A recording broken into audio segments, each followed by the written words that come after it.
자, 여러분 안녕하십니까? 자, 여러분 기출변형 800제로 끝내는 공기업 경제학 거시경제 편이고요.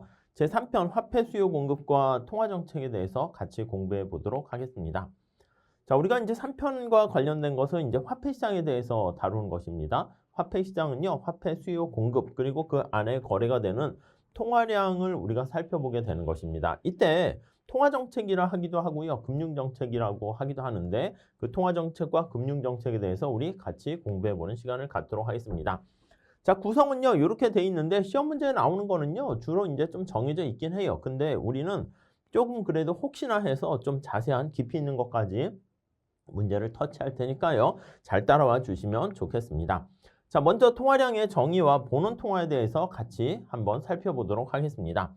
자, 통화량이 뭐냐라고 하면요, 여러분, 이게 화폐가 뭐냐라는 거에 대해서 먼저 살펴보셔야 됩니다. 화폐가 뭐예요? 화폐가 거래 매개 수단이 되는 게 바로 화폐다라고 생각하시면 될 거예요. 화폐의 3대 기능이 있잖아요. 뭐 교환의 매개 수단이라든가 가치 저장 아니면 표준의 지불 역할하는 역할을 하게 되는 게 화폐의 기능이다라고 보시면 되겠습니다. 자, 이 화폐가 얼마나 시중에 많이 돌아다니는가, 많이 풀려 있는가, 그거를 우리가 통화량이다 이렇게 얘기합니다. 자, 이 통화량이 시중에 돌아다니는 화폐 양이고요. 본원 통화라고 얘기합니다. 본원 통화는 중앙은행 창구를 통해서 밖으로 나가는 것을 본원 통화, 하이 파워드 머니 이렇게 쓰기도 해요. 통화량은 M이라고 쓸게요.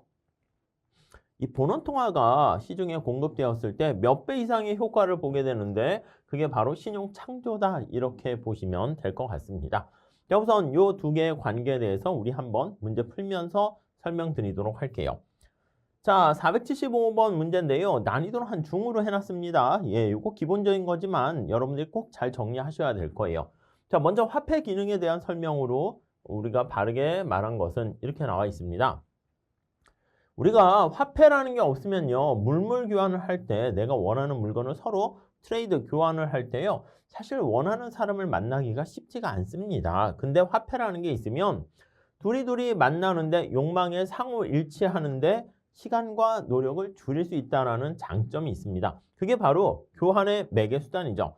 답을 보시면 이게 교환의 매개 수단이라는 거, 교환의 매개 수단이라는 거 잘 알 수가 있습니다. 어려운 얘기는 아닙니다. 우리가 만약에 사과라든가 제가 뭐라 그랬어요? 토끼를 만약에 가지고 교환의 매개 수단으로 한다라고 하면은요, 어떤 일이 발생하게 되냐면 내가 사과를 갖고 있는데 토끼를 가지고 있으면서 사과를 원하는 사람을 만나야 되는데 그렇기가 쉽지가 않습니다. 그래서 그게 서로 원하는 욕망을 상호 코인시던스라고 얘기하잖아요. 상호 불일치되는 경우가 많이 존재하게 되는 것이죠.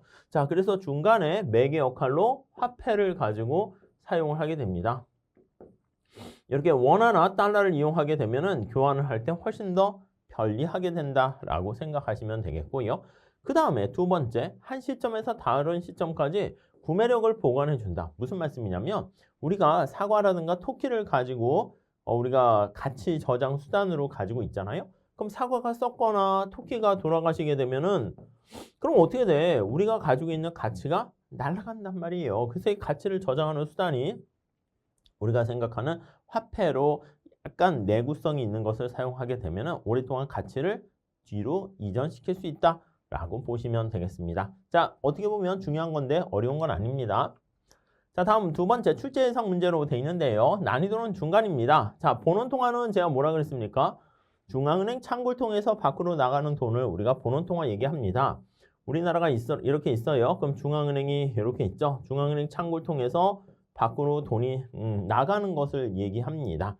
자, 처음에 나가는 돈을 얘기하는데 어떻게 해야 본원 통화가 증가합니까? 라고 하면요. 이 본원 통화는 중앙은행이 돈이 밖으로 나가는 거니까 첫 번째 우리가 봤을 때 한번 우선 보세요.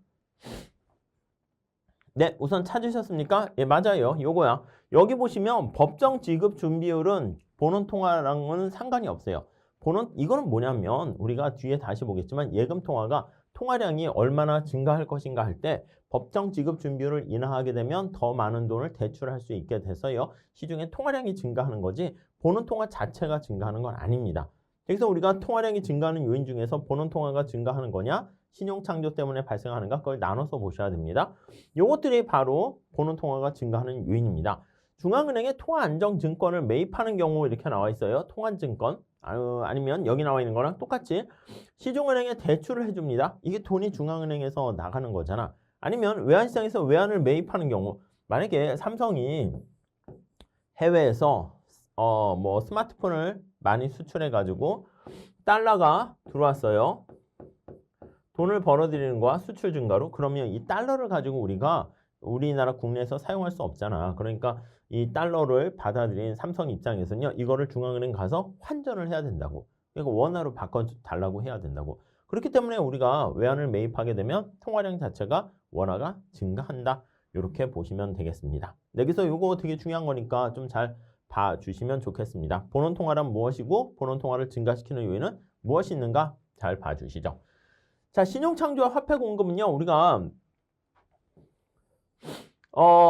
본원적 예금이라고 합니다. 여기 은행이 있어요. 은행이 이렇게 있으면 은행으로 이제 돈이 들어왔어. 돈이 들어오면 지급을 위해서 일정 부분만큼은 이렇게 돈을 가지고 있어야 돼요. 가지고 있고 나머지는 대출이 가능하게 되는 것이죠. 은행 입장에서. 네, 이해가 되시죠? 자, 이게 본원 통화일 수도 있고요. 처음에 본원적 예금이라고 얘기합니다. 처음에 들어오는 시드머니 같은 거예요. 돈이 이렇게 들어오면 이걸 가지고요.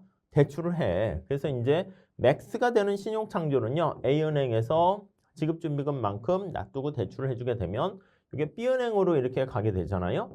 그럼 이 B은행으로 가게 되면 B은행 입장에서는 역시 마찬가지로 이렇게 B은행으로 갔어. 일정 부분을 이렇게 지급을 위해서 돈을 놔두고 나머지는 대출을 또 해주게 됩니다. 이해 가시죠? 이 공식을 암기하셔야 돼. 이렇게 두 가지 공식이 있죠. 우선 첫 번째는요. 우리가 이제 승수라는 효과를 나타낼 때는요. 기본적으로 봤을 때 분모 자체가 어떻게 보면 본원 통화 대비 통화량 이렇게 보시면 되겠어요. 이게 이제 승수인데요. 이거를 구하는 공식이 두 가지 공식인데 둘 다 그냥 바꾸지 마시고요. 두 개 공식이 있다라고 생각하세요. 자, 현금 관련된 보유 비율이에요. 그래서 네, 현금 보유 비율, 그 다음에 1-C에 그 다음 지급 준비율 분의 1 이렇게 되는 거 알 수가 있고요. 그 다음에 또 하나 공식이 바로 K 플러스 Z에다가 K 플러스 1 이렇게 되는 겁니다. 자, 그래서 우리가 여기 보시면 이 C는 현금을 보유하는 비율인데 얘는 공식 자체가 여기 보시면 얘가 본원 통화가 우리가 현금과요 지급 준비율 이게 본원 통화가 되는 것이고요. 현금과 예금 통화 이렇게 되는 게 M 통화량 이렇게 되는 거 공식 암기하세요. 무슨 말인가?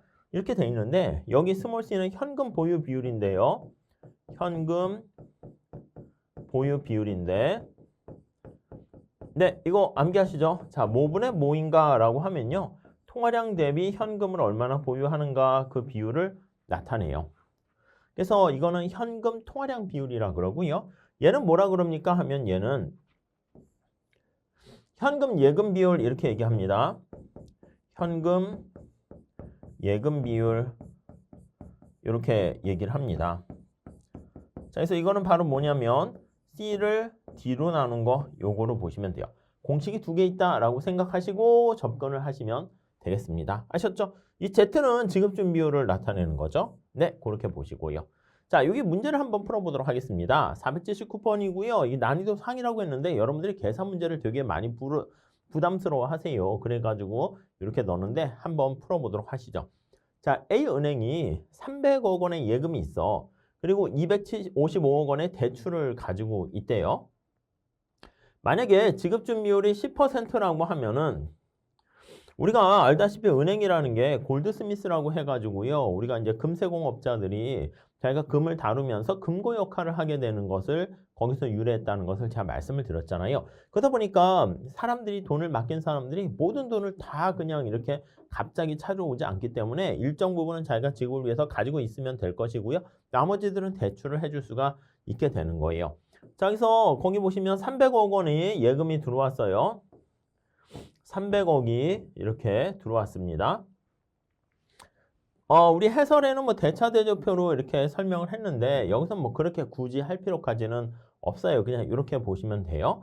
자, 그 다음에 255억 원의 대출을 가지고 있으니까 얼마를 지급준비금으로 가지고 있냐면 45억 원을 지급준비금을 가지고 있고요. 255억 원을 대출 이렇게 해준 거예요. 자, 그런데 만약에 이 은행 입장에서 A은행 입장에서 봤을 때는요. 지불을 위해서 가지고 있어야 할 지불 준비율이 몇 %입니까? 하면은 여기 10%라고 돼 있잖아요. 그럼 본원적 예금에서 반드시 보유해야 될 돈은 여기 10%인 30만 억이라고 할게요. 만 꼭 지급준비금으로 필요적으로 준비하고 있으면 돼요.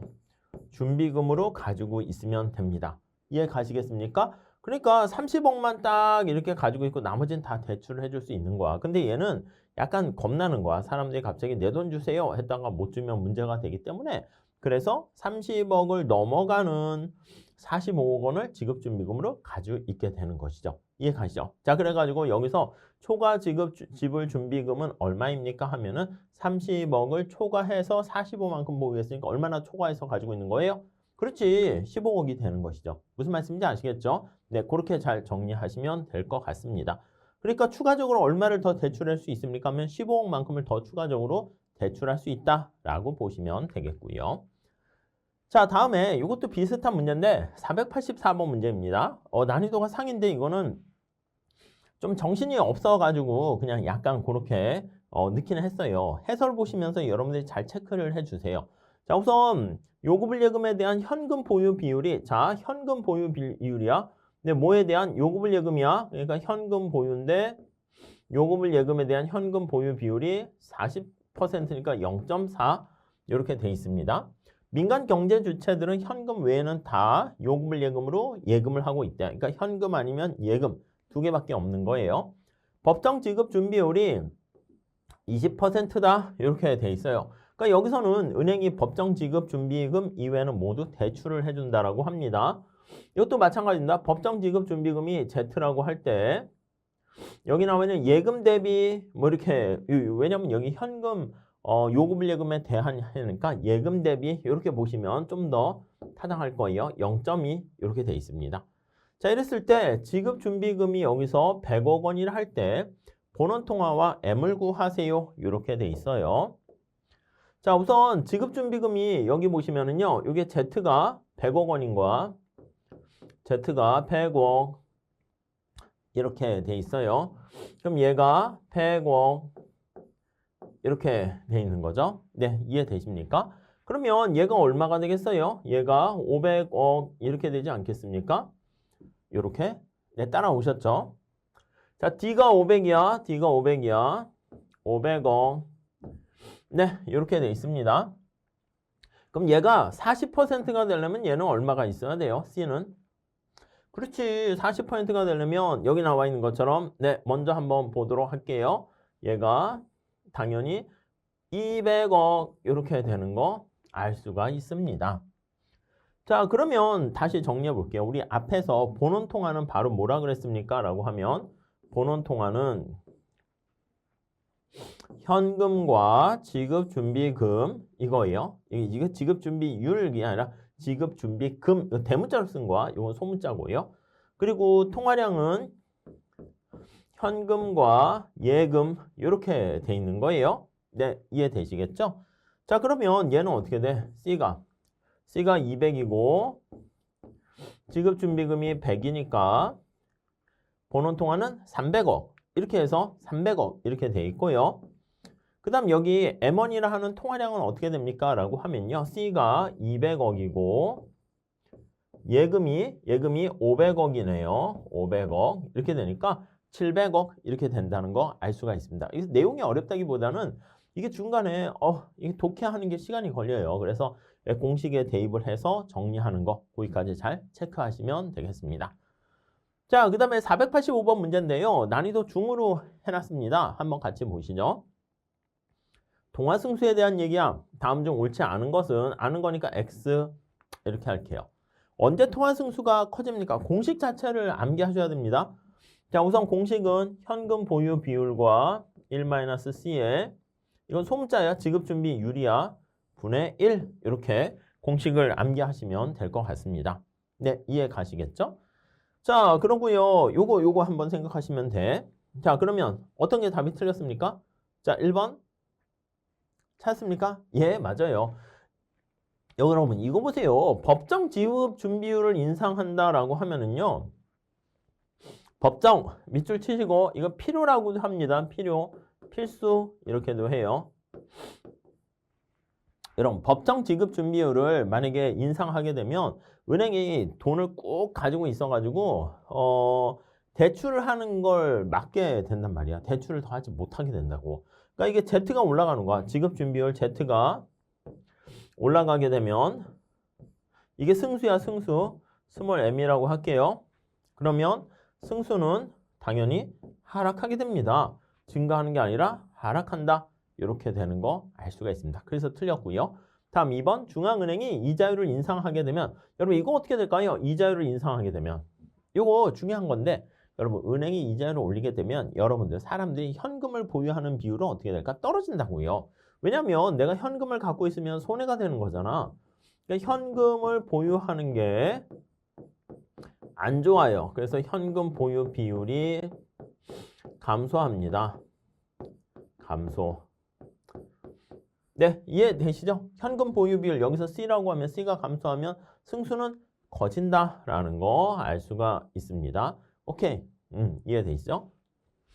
자, 또 마찬가지입니다. 현금 통화 비율이 감소하면 이게 현금 비율이 감소하는 거야. 현금을 적게 보유를 해야지 중앙은행이 이제 일반 은행들이 대출을 더 많이 해줄 수 있잖아요. 그렇게 되니까 승수는 증가한다. 이렇게 보시면 되겠고. 다음 신용카드 사용액이 확대가 되면은 통화 승수가 변할 수 있다. 그렇죠. 여러분 신용카드를 갖고 있게 되면 사람들이 어떻게 되는 겁니까? 그렇지. 사람들이 현금 보유 비율이 작아지는 거야. 신용카드를 갖게 되면 현금을 덜 가지고 있어도 되는 거잖아요. 자, 그 다음에 초과 지급 준비율이 상승하면 이건 뭐냐면 은행이 더 많이 초과해서 지급 준비율을 가지고 있는 거야. 그렇게 되면은 여기 나와 있는 것처럼 승수는 감소할 수 있죠. 왜냐하면 대출이 감소하잖아. 대출이 감소하게 되니까 이 지급준비율 Z가 올라가는 거예요. 그래서 이 지급준비율은 법적으로 반드시 지켜야 하는 리걸이라고 보시면 되겠어요. 이게 필요 지급준비율이고 Z는 excess 해가지고 이게 초과 지급준비율 이렇게 보시면 되겠습니다. 얘가 excess예요. 그래서 얘는 초과 지급 준비율 이렇게 보시면 되겠고 얘는 법정 필요 지급 준비율 이렇게 보시면 될 것 같습니다. 아셨죠? 그렇게 정리하시면 되겠어요. 답은 쉽게 1번 알 수 있는데 중요한 문제입니다. 그래서 잘 체크해 주시면 될 것 같습니다. 자, 다음에 우리가 화폐 수량설과 신화폐 수량설에 대해서 한번 살펴볼게요. 자, 화폐 수량설과 여기 나와 있는 4번에 있는 유동성 선호설은요. 둘 다 공통점이 뭐냐면 여기는 이제 화폐 공급과 관련된 거예요. 포인트가 화폐 시장에 대해서 얘기할 때 여기는 화폐 공급과 관련된 것이고요. 여기 3번과 4번은요. 화폐 수요와 관련된 거예요. 화폐 수요와 관련된 것이다. 이렇게 보시면 되겠습니다. 자, 그랬을 때 화폐 수량설과 신화폐 수량설은요. 이게 누구 주장입니까? 라고 하면 화폐 수요 중에서 고전학파의 주장이다. 이렇게 생각을 하시면 되겠습니다. 네, 이해하시겠습니까? 고전학파에 교환방정식이라고 있죠. 교환방정식. 요거 암기하셔야죠. MV는 PY 이렇게 되는 거예요. 그래서 M, 통화량, 화폐 공급이고요. V, 유통속도고 P, 물가수준, Y, 실질 국민소득이야. 그래서 PY가 명목 국민소득이다 라고 보시면 될 것 같습니다. 이렇게 교환방정식 이렇게 돼 있어요. M이 통화량, 유통속도, 물가, 국민소득 이렇게 돼 있어요. 자, 그래서 이제 고전학파 입장으로 봤을 때는 유통속도라든가 국민소득은 고정돼 있는 게 일반적이고요. 얘가 픽스드 고정이 돼 있어요. 자, 그러면 물가가 올라가게 여기 통화량이 증가하면 물가가 올라간다. 그거를 우리가 알 수 있는 게 바로 교환 방정식 이렇게 보시면 돼. 자, 그런데 여기서 이제 한 단계 더 들어가는 게 고전학파에서 한 단계 더 들어가는 게 유통속도가 과연 고정돼 있냐라는 거에서 케인작파는 유통속도가 움직인다고 그랬거든. 이자율에 민감하게. 근데 그 정도까지는 아닌데 이자율에 대해서 유통속도는 플러스 관계로 영향을 받는다. V가 유통속도예요. 잘 찾아보세요. 유통속도는 이자율에 영향을 받아요. 영향을 받지만 옛날에는 이제 고정돼 있다 이렇게 얘기했다니까 받지만 받으나 약간 영향을 받는다는 거예요. 미미하게 영향을 받는다. 이렇게 주장하게 된 것을 이걸 이제 화폐 수량설이라고 합니다. 교환 방정식에 의한 화폐 수량설인데 거기서 신이라는 말이 붙어서 신화폐 수량설 이렇게 얘기를 하게 돼요. 이거를 우리가 신화폐 수량설 이렇게 얘기합니다. 네, 아시겠죠? 네, 그렇게 정리를 하시면 되겠습니다. 신화폐 수량설. 네, 이렇게 정리를 하시죠. 자, 문제 풀면서 다시 말씀드리도록 하겠습니다. 자, 고전학파의 화폐 수량설에 따를 때, 자, 487번에 난이도 중으로 했습니다. 평범한 문제예요. 통화량이 증가하는 경우 다음 설명 중 옳은 것은 이렇게 나와 있어요. 한번 찾아보세요. 어떻게 돼 있어요? 화폐 수량설이 MV는 PY인데요. Y에서 MV는 PY라는 그 식을 여러분들이 알고 계셔야 돼. 자, M이 증가시 이거야. M이 증가시. 문제를 정리하면 이렇게 돼 있습니다. 다음 설명 중 옳은 것은. 자, 답 찾아보세요. 네, 맞아요. 물가가 상승한다. 말씀드렸잖아. 여기 보시면 가정이라는 게 이제 깔려 있어야 돼요. 고전학파의 기본적인 가정은 자, 뭐가 기본 가정입니까? 라고 하면요. 첫 번째, 유통속도가 일정해요. 왜요? 사람들이 그 화폐를 씀씀이 하는 게 이게 고전학파는 옛날 경제학이기 때문에 그때 세상이 뭐 그렇게 빠르게 변하거나 그러진 않았었어요. 그렇기 때문에 돈이 도는 속도가 약간 일정하게 돼 있고요. Y도 완전 고용 국민소득 수준에서 일정하다. 이렇게 얘기를 하게 됩니다. 이해 가세요?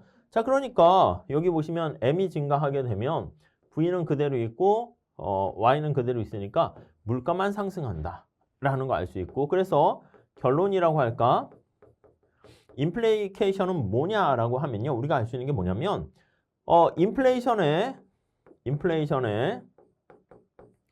네, 원인은 무엇이냐라고 하면은 원인은 바로 저기 나와 있는 것처럼 통화량을 증가시켜서 그렇다라는 것을 알 수 있습니다. M의 증가가 원인이다. 이렇게 보시면 될 것 같습니다. 이렇게요. 그래서 물가가 상승한다. 이게 기본적인 맥락이에요. 물론 이런 얘기들은 이제 장기에 대한 얘기고 단기에는 유통속도가 변하거나 뭐 그럴 수 있게 된다라는 걸 가지고 약간 케인즈 학파가 고전학파의 화폐 수요 이론을 공격하게 된다. 이렇게 보시면 되겠습니다. 자, 고전적 여기 보시면 화폐 수량설의 현금 잔고 방정식에 대한 신화폐 수량설의 특징이 아닌 것은 앞에요. 신화폐 수량설이 달라붙었잖아. 우선 이렇게 기억하시면 돼요. 신자가 붙었어요. 화폐 수량설이 MV는 PY예요. PY. 앞에서 본 것처럼 제가 기존의 고전학파 경제학에서는요. 화폐 수량설에서 여기 나와 있는 유통속도가 일정하다 이렇게 얘기했잖아. 그래서 얘는 변하는 거야. 얘는. 변화가 된다라고 보시면 되겠습니다. 변화가 되는데 이게 뭐 민감하게 변하는 게 아니라 조금 영향을 받아서 변하게 된다. 이렇게 정리를 하시면 될 것 같습니다. 아셨죠? 자, 그래서 고전적 화폐 수량설에 대한 신화폐 수량설의 특징이 아닌 것은 이렇게 나와 있어요. 한번 찾아보시죠. 틀린 거예요, 틀린 거. 틀린 거기 때문에 이렇게 합시다. 아닌 것은 이렇게요. 자, 한번 먼저 생각해 보시죠. 잘 돼요? 정리되셨습니까? 네. 답은 요거예요. 요거 먼저 볼게요. 화폐량의 증가는 통화량이 증가하는 거야. 실질 소득에 영향을 미치지 않는다. 이렇게 나와 있어요. 우선 신화폐 수량설의 특징은 바로 뭐냐면 기본적으로 여기 보시면 통화량이 변화하게 되면 유통속도가 조금씩 변하게 되고요. 그로 인해서 또 얘도요.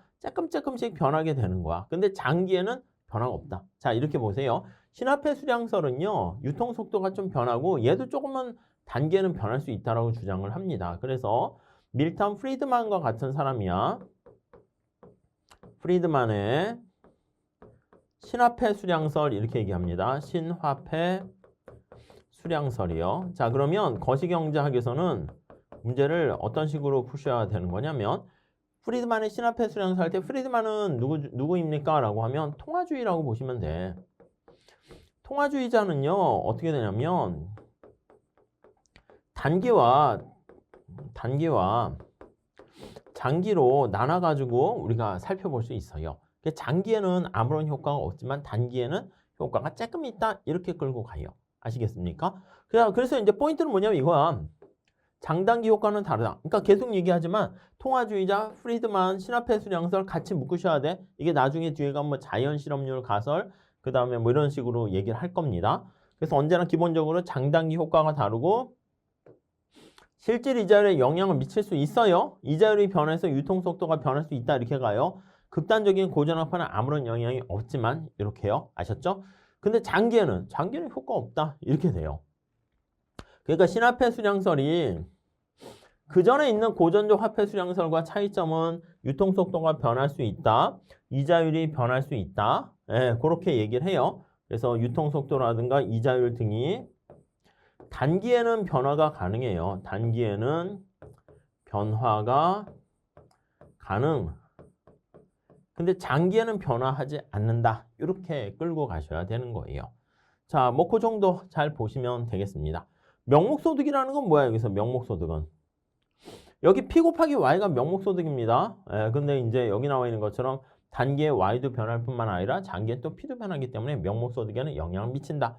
그러면 야 너네 고전학파를 배신한 거야? 그건 아니고 왜냐면 고전학파 입장에서 봤을 때는 단기에는 약간 신화폐 수량설이 고전학파랑 다르지만 장기에는 고전학파로 회귀합니다. 그래서 이자율이라든가 기대 인플레이션 이런 거에 대해서 안정적이다. 그러니까 마샬의 K라는 것은 바로 뭐냐면 요거예요. 여기 나와 있는 것처럼 이렇게 색깔을 좀 바꿀게요.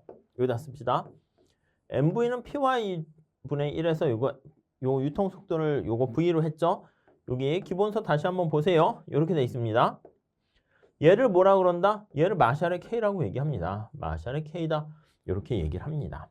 그래서 이전에 고전학파는 이 K가 고정돼 있다. 이렇게 얘기해요. 왜냐면 유통속도가 고정돼 있으니까. 고전학파는 K가 고정돼 있어요. 그런데 그게 아니라 통화주의 신화폐 수량설은 어떻게 됩니까? 라고 하면 K가 이자율에 의해서 영향을 받아요. 화폐 보유 비율인데 이렇게 마이너스로 영향을 받는다. 그렇게 보시면 돼요. 물론 근데 단계는 영향받지만 장기에는 미미하다. 이렇게 끌고 가시는 걸로 정리하시면 되겠습니다. 아셨죠? 어떻게 보면 좀 어려울 수 있어요. 근데 이걸 좀 잘 두 개 비교해서 암기해두시면 좋겠습니다. 자, 그 다음에 출제 예상 문제에서 난이도 상으로 해놨는데요. 이 계산 문제를 해서 이렇게 했습니다. 한번 보시면 공식을 알게 되면 쉽게 알 수 있는데 아니면 좀 어려울 수도 있겠죠. 네, 답 한번 찾아보시죠. 화폐 유통속도는 얼마인가? 이렇게 돼 있어요. 얼마 되죠? 잘 되십니까? 예, 4예요. 왜 그렇게 되나 한번 보세요. 자, 우선 주어진 정보를 보셔야 돼. 유통속도가 들어가면 MV는 PY 요 식으로 하시면 돼요. 이 V로 바꿔주실 필요는 없어요. 그냥 요 식에다 그냥 정리하시면 돼. 바꾼다고 하면 이렇게 할 수는 있고요. 자, 주어진 값들을 한번 대입을 해 보도록 하겠습니다. 자, 1년 동안 쌀만 100kg이 생산돼서 거래가 되었대요. 그러면 Y가 요게 100이야. 100 이렇게 됐죠? 자, 쌀 가격이 킬로그램당 2만 원이래. 쌀 가격이 2만 원이 2라고 쓸게요. 되셨죠? 자, 만 원 다 단위는 제거하고요. 자, 통화량 화폐 공급량 50만 원입니다. 얘는 50만 원입니다. 이게 성립하는 걸 찾는 거야. 이때 V는 어떻게 됩니까? 이거 정리하면 되지. V 찾으면 돼. 만약에 여기다가 식을 이렇게 써서 한다라고 하면은 여기 2 곱하기 100 분의 저기 나와 있는 것처럼 50 이렇게 정리를 하시면 되겠습니다. 아셨죠? 그러니까 알면은 되게 간단한 건데 모르면 딱 이 문제 받아들인 다음에 와 뭐로 하지? 찍자 3번 이렇게 하면 틀리게 된다고요. 아셨죠? 그렇게 잘 준비하시죠. 자. 자, 그 다음에 이제 케인즈의 어떤 화폐 수요 이론에 해당하는 유동성 선호설과 그리고 기타 화폐 수요 이론에 대해서 한번 살펴보도록 하겠습니다. 자, 케인즈는요, 유동성 하면 이제 뭐가 유동성입니까? 하면 화폐가 바로 유동성이다라고 생각하시면 돼. 가장 유동성이 높은 자산이 화폐이기 때문에 그렇거든요. 선호라는 게 뭐야? 선호라는 게 화폐 수요. 아니, 프리퍼런스라는 게 뭐예요? 내가 어떤 거를 수요한다, 선호한다, 그걸 뜻하는 거 아니겠습니까? 화폐 수요 이론이야. 누구 주장? 케인즈 학파에. 자, 이렇게 보시면 될 것 같고요.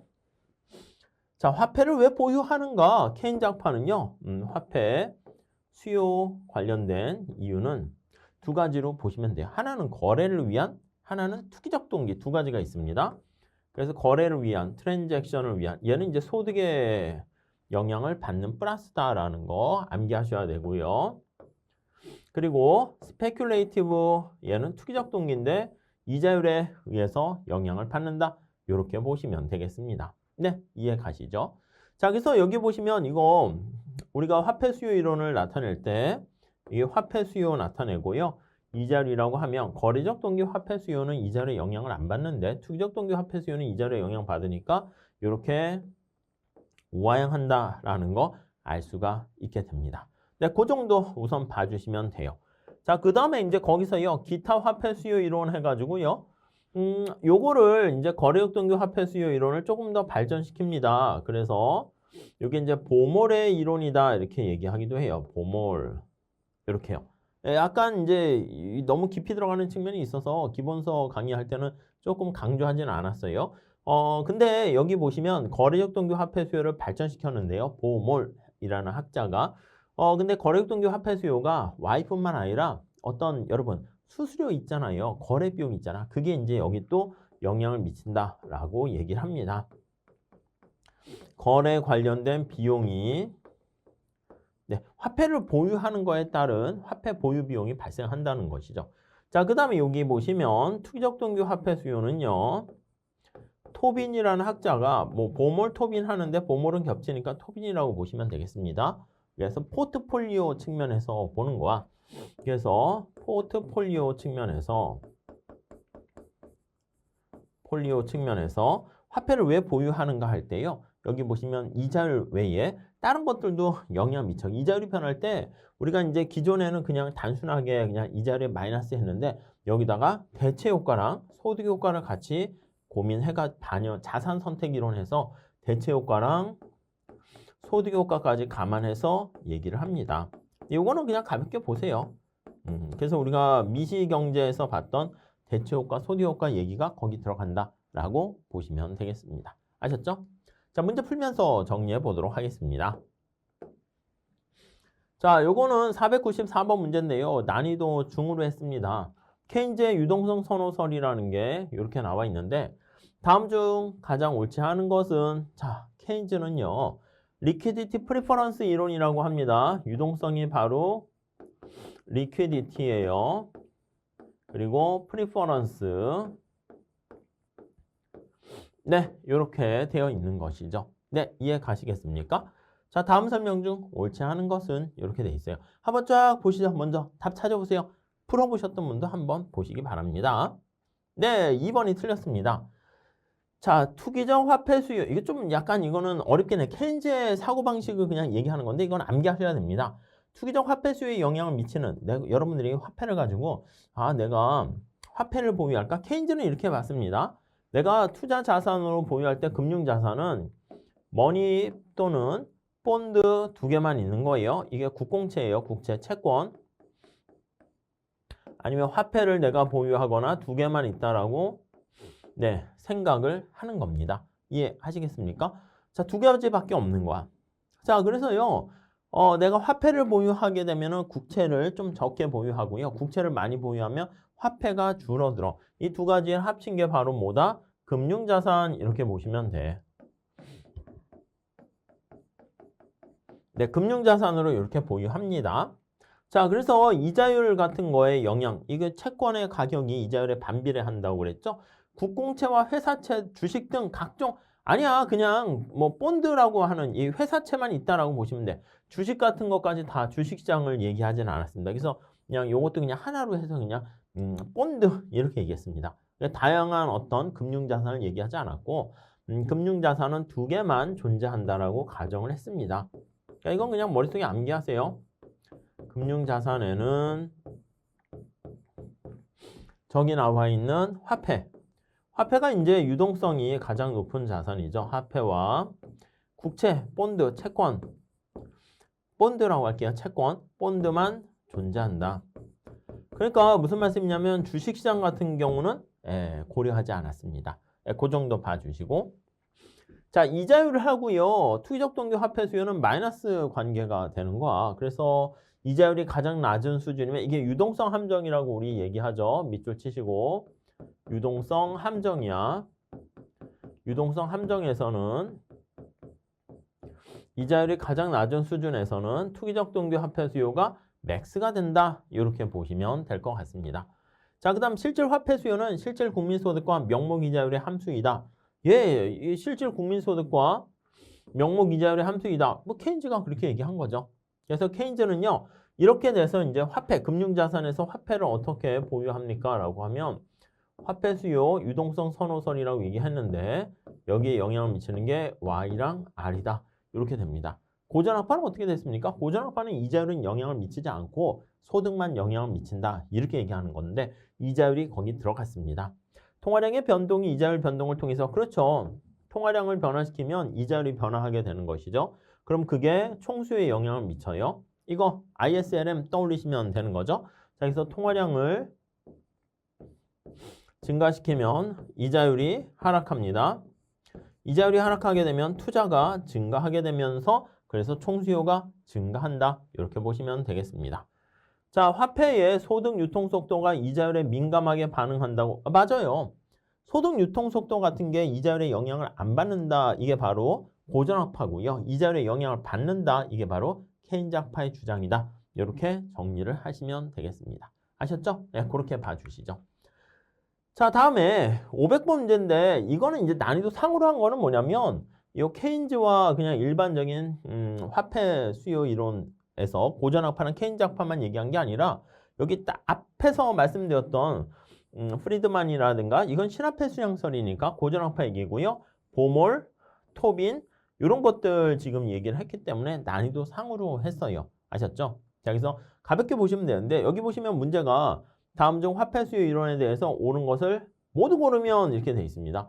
답은요. 가나 다라 이렇게 돼 있는데요. 한번 문제를 같이 보도록 할게요. 자, 우선 색깔을 바꿔야겠네.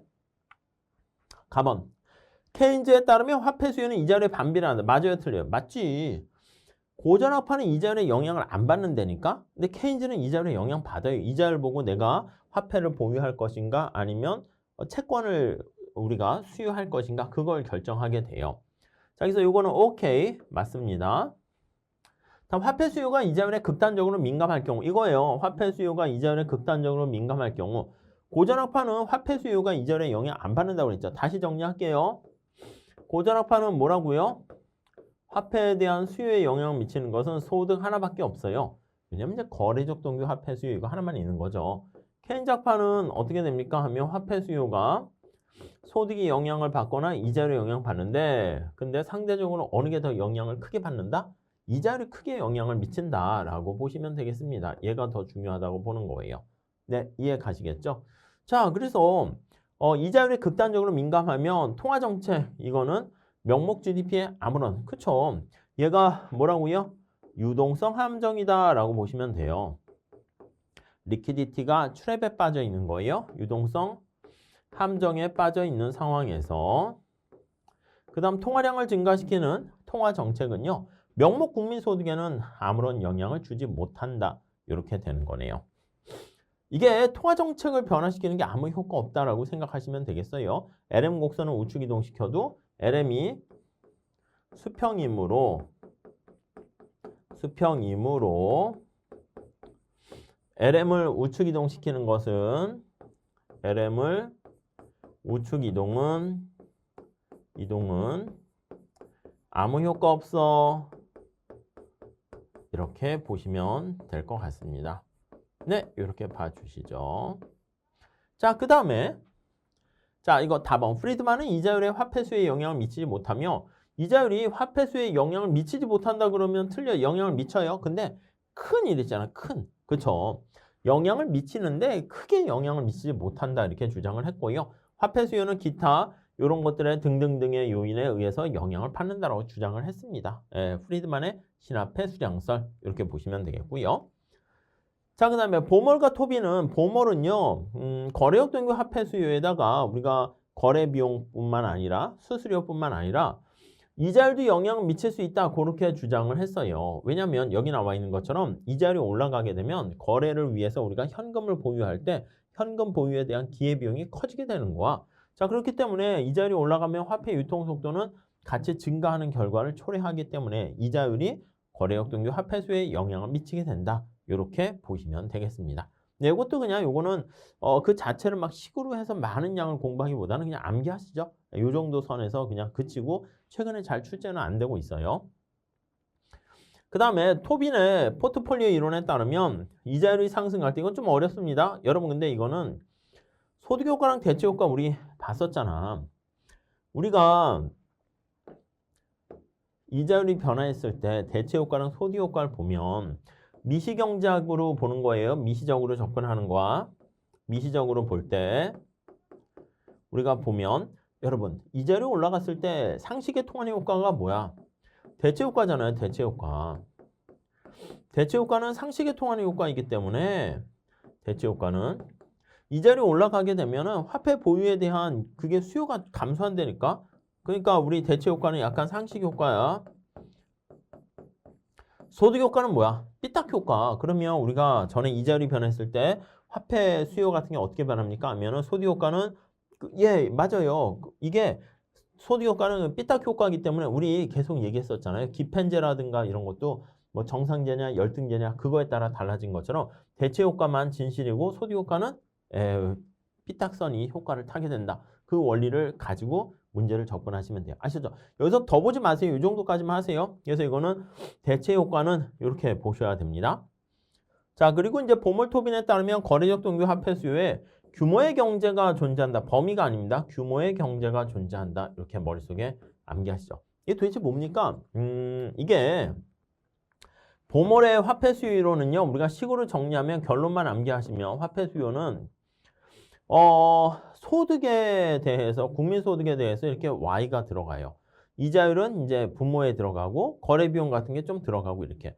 그러니까 Y에 비례하긴 하는데 우리가 소득이 증가하면 화폐 수요가 많이 필요하긴 하는데 이게 루트 속에 들어가 있기 때문에 소득이 증가할 때 화폐는 그보다 더 적게 있어도 된다. 보유해도 된다. 그게 바로 규모의 경제가 있다라는 걸 뜻하는 것입니다. 아시겠죠? 미시에서 봤을 때 범위의 경제는 골고루 보유했을 때 뭔가 시너지 효과가 나는 것이고 규모의 경제는 규모를 크게 했을 때 거기서 발생하는 이득 이렇게 생각하시면 되는 거였죠. 그래서 어떻게 보면 이 뒤에 것 때문에 문제가 어려운 건데 난이도는 상으로 해놨습니다. 근데 그냥 그 자체로 머릿속에 암기해 주세요. 보멀?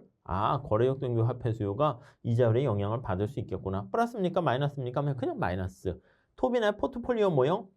이자율에 영향을 받는데 우리가 단순히 이자율의 마이너스다 얘기했는데 투기적 동기 화폐 수요에 대해서 화폐와 현금 보유 비율에 따라서 영향을 받는다라고 모형을 만들었는데 그때 맞습니다. 대체 효과, 소득 효과 이렇게 나눠서 봤다라고 보시면 되겠습니다.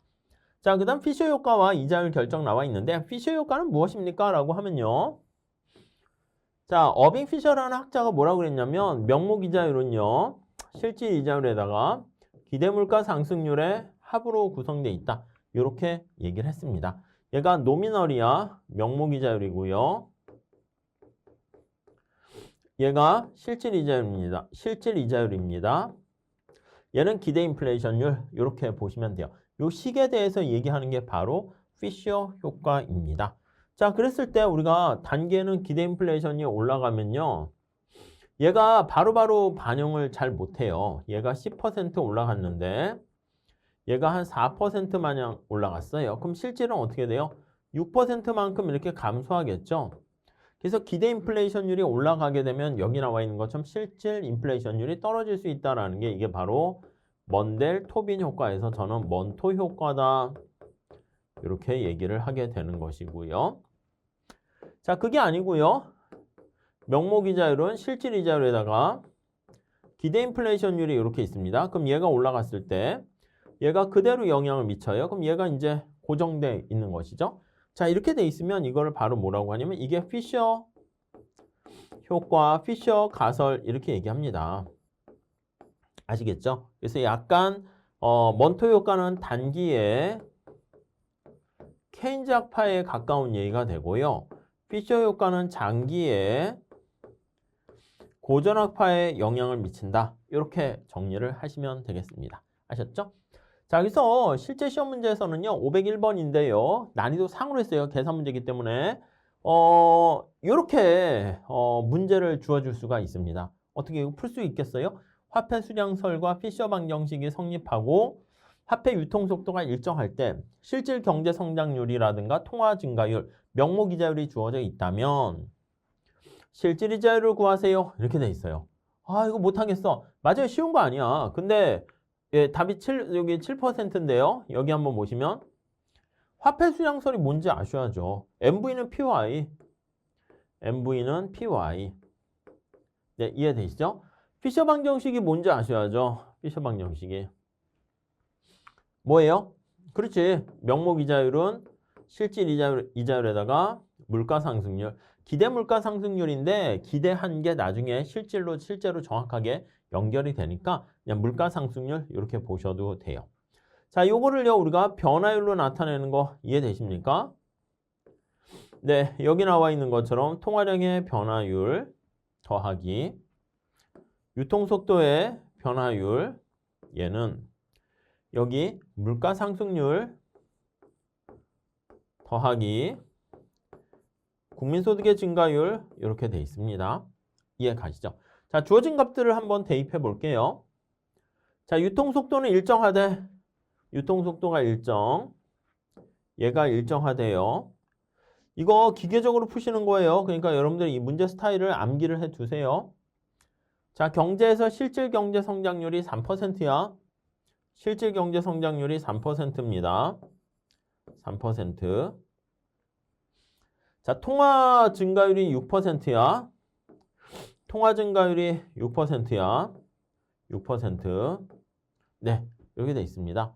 자, 그러면 얘 얼마야? 얘는. 얘 얼마야, 얘? 구할 수 있지. 3%라는 거 알잖아요. 이 3%가 바로 얘가 3%랑 똑같다라는 것만 생각하시면 돼. 이렇게요. 이렇게요. 이해 가십니까? 네. 자, 그러니까 얘가 3%이기 때문에 얘가 3%가 되고요. 자, 이렇게 돼 있는 상황에서 요거 명목 이자율이 10%래. 명목 이자율이 10%래. 그럼 실질 이자율은 얼마입니까? 얘가 바로 실질 이자율이 되는 거예요. 그럼 얘가 3%니까 실질 이자율은 7%다라는 것을 알 수가 있죠. 요거 값을 구하는 거죠. 이해 가시죠? 자, 그래서 앞에 이렇게 제시가 되기도 하고요. 그랬을 때 주어진 정보, 유통속도라는 말이 나오게 되면 우리가 MV는 PY 요거식 있잖아요. 화폐 수량설. 그게 떠올라야 돼요. 그게 안 떠오르면 문제를 풀 수가 없어요. 아셨죠? 네, 그렇게 정리하시죠. 자, 여기 또 비슷한 문제가 됩니다. 현재 이거는 507번 문제고요. 난이도 중으로 해놨는데 현재 명목 이자율이 0%고요. 그 이하로 하락할 수 없대. 그러니까 이게 제로 바운드라는 표현을 써요. 명목 이자율을 밑으로 0보다 낮게 낮춘다는 것은 사실 불가능이죠. 자, 이런 상황에서 인플레이션율이 2%에서 1%로 하락할 경우에 자, 우리 파이가요. 1%만큼 하락했다 이렇게 보시면 돼요. 물가 상승률이 1%만큼 하락했다.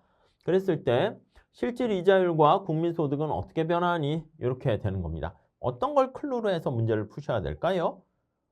약간 피셔 가설이라는 걸 보셔야 돼. 인플레이션율과 명목 이자율, 실질 이자율 이거는 피셔 방정식을 사용해야 됩니다.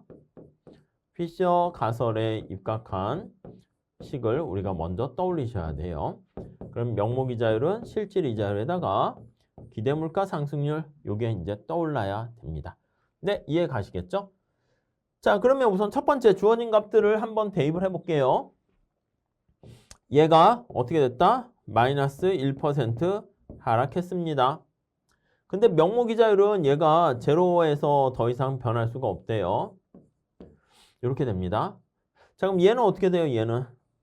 그쵸? 인플레이션율이 마이너스로 떨어지게 되면 이렇게 하면 얘는 올라가요. 1% 실질 이자율은 상승하게 되고요. 1% 상승하게 되니까 여기 국민소득은 실질 이자율이 상승하면 투자가 감소하지 않겠습니까? 경제의 위축이 된다고. 투자가 위축돼요. 그러면 국민소득은 이렇게 감소하게 된다. 이렇게 정리를 하시면 되겠습니다. 이해 가시겠죠? 그렇게 보시면 되겠어요. 자, 다음에 6번째로요. 채권의 가격과 채권 수익률에 대해서 볼 텐데요. 이쪽은 약간 너무 양이 볼륨이 많아요. 근데 중요하다라고 보다는 이제 화폐금융론 파트에서 많이 다루는 것이기 때문에 여러분들이 그냥 가볍게 보시면 될 것 같아요. 케인즈 경제를 기반으로 한 거시경제학에서는요. 채권 시장이 하나만 있다 그렇게 상정하고 얘기를 하거든요. 그래서 한 요 정도 문제만 한번 보세요. 512번에 보시면 난이도 중으로 해놨습니다. 자, 다음 그래프는 경기가 회복하고 있어. 이제 경기가 좋아지고 있는 어떤 A국이 존재하는 금융상품의 기대 수익률이야. 여러분, 수익률이 높다, 기대 수익률이 높다는 것은 경제가 좀 좋아진다 생각하는 거 아니겠습니까? 내가 어디에 투자를 했는데 거기에서 얻게 되는 수익률이 높아질 것 같으면 투자에 대해서 내가 남는 게 있겠군, 뭔가 장사가 잘 되겠군, 이런 느낌이 들어가 있는 거예요. 그래서 각각에 대한 기대 수익률에 해당하는 금융상품을 나타내는 건데 여기 보시면요. 1번이 제일 높고 2번, 3번 이렇게 돼 있잖아요. 연도별로 나와 있는데 그때 국고채, 주식, 회사채 이런 것들이 있는데 여러분 우리가 기대 수익률이 높은 1번 같은 경우는 어떻게 되는 거냐면 뭔가 그 하이 리스크가 하이 리턴이라는 거 아십니까? 위험이 높을수록 고위험일 때 고수익률이 발생하는 겁니다. 그렇기 때문에 이런 경우에 가장 해당하는 게 뭐에 해당합니까? 라고 하면요. 주식이 거기에 바로 해당하는 거지. 주식 같은 경우는 사실 어떻게 보면은 수익률이 되게 높고 경기가 안 좋으면 팍 떨어져요. 근데 반면에 국고채 같은 경우에는 이게 안정적이잖아. 그러니까 우리가 안전자산인 경우에는 수익률이 그다지 높진 않아. 그렇지만 안전하다라는 그런 이득을 취하게 되는 것이죠. 자, 그래서 이렇게 주식이 가장 수익률이 높고요. 변동성이 커요. 그래서 변동성이 커. 대신 변동성이 크다라는 것은 위험이 크다라는 거예요. 커서 위험하지만 위험하나 안정적이다라는 것을 알 수가 있게 됩니다. 네, 이해 가시겠죠? 네, 그 다음 이제 회사채, 그 다음 국고채 이렇게 보시면 되겠어요. 자, 이 정도 우리가 정리를 하시고요. 채권 관련해 가지고는 뭐 더 많은 얘기를 할 수 있는데 그렇게 하면은 우리가 공부 준비할 양이 너무 많기 때문에 우선은 이 정도로 제가 범위를 정해 드렸으니까 그 정도까지만 하시고 혹시 뭐 준비하는 시험에 따라서 그 부분이 좀 더 강조되거나 그런 부분들은 나중에 질문 올리시거나 제가 따로 공부할 수 있는 거리를 만들어 드릴 테니까 이 정도까지 정리하시면 되겠습니다. 자, 우리 복습 잘 해주시고요. 이쪽 파트가 굉장히 잘못 공부하면 막 산으로 가요. 그래서 시험에 안 나오는 걸 막 너무 많이 하게 되는데 여러분들이 화폐 공급 공식, 화폐 수요, 화폐 수량설과 케인즈 학파의 유동성 선호설 그걸 중심으로 잘 정리하시면 될 것 같습니다. 아셨죠? 자, 이렇게 하고 마무리 짓고 다음 시간에 같이 또 공부하도록 하겠습니다. 감사합니다.